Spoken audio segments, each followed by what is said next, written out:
Қарыз ва дайын. Қарыз менен дайынның ортасында не нисбат бар?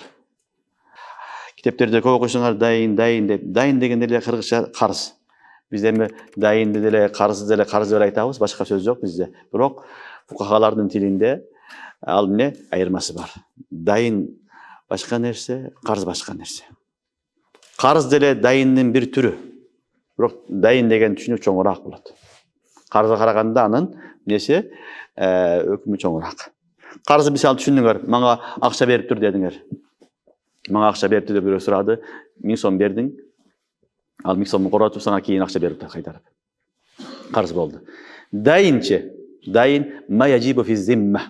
Адамдын мойнуна важип болгон нерселердин баарын дайын деп айтылат. Биз кыргызча башка сөз жок болгон үчүн карыз деп коебуз. Асылда бул дайын. Мисалы, бир адам үйлөнүп атат. Үйлөнгөндө махырды кийинчерээк берем деди, насыя деди. Ушул махыр анын мойнунда дайын болот. Анын мойнуна эмне болду? Карыз болуп калат эми. Аны төлөйт эми махырды. Же болбосо бир адам бирөөдү эмне кылды?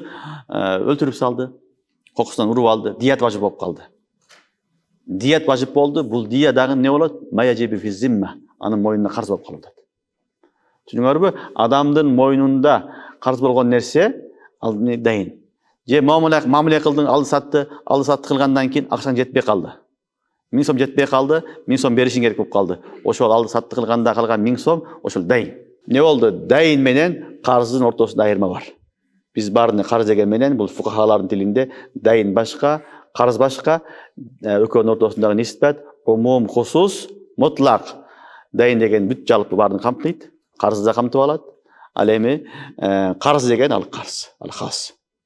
Түшүнүңөрбү? Ошон үчүн биздин сабакта карызды да окуйбуз, дайынды да окуйбуз, дайындын түрлөрүн окуйсуңар, бүт бардыгын иншалла тартиби менен айтып келебиз.